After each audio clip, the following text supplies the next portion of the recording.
आत्ताच्या घडीची सर्वात मोठी बातमी। मीरा भाईंदर शहरामध्ये काही दिवसापूर्वी भाईंदर पश्चिम येथे पोलिसांवरती हल्ला करणाऱ्या आरोपीपैकी मधला मुख्य आरोपी आज त्याला तुरुंगामध्ये अस्वस्थ वाटत असल्यामुळे त्याला रुग्णालयामध्ये दाखल केले, पण रुग्णालयामध्ये त्याचा मृत्यू झालेला आहे। काही दिवसापूर्वी भाईंदर पश्चिम येथे एका प्रकरणामध्ये पोलिसांवरती गरम पाणी फेकून त्यांना जीवे मारण्याचा कट रचणारे आरोपींना अटक करण्यात आली होती। याचा मोठा मुख्य आरोपी चोबे म्हणून आहे। त्याचं वय वर्ष 50 असलेला चोबेची आज प्रकृती व्यवस्थित नसल्यामुळे त्याला रुग्णालयात दाखल केले आणि या रुग्णालयामध्ये त्याचा मृत्यू झालेला आहे। आत्ताच्या घडीची सर्वात मोठी बातमी।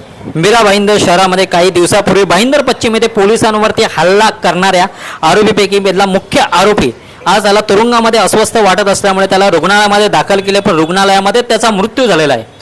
काही दिवसापूर्वी भाईंदर पश्चिम येथे एका प्रकरणामध्ये पोलिसांवरती गरम पाणी फेकून त्यांना जीवे मारण्याचा कट रचणारे आरोपींना अटक करण्यात आली होती। याचा मोठा मुख्य आरोपी चोबे म्हणून आहे। त्याचं वय वर्ष 50 असलेला चोबेची आज प्रकृती व्यवस्थित नसल्यामुळे त्याला रुग्णालयात दाखल केले आणि या रुग्णालयामध्ये त्याचा मृत्यू झालेला आहे।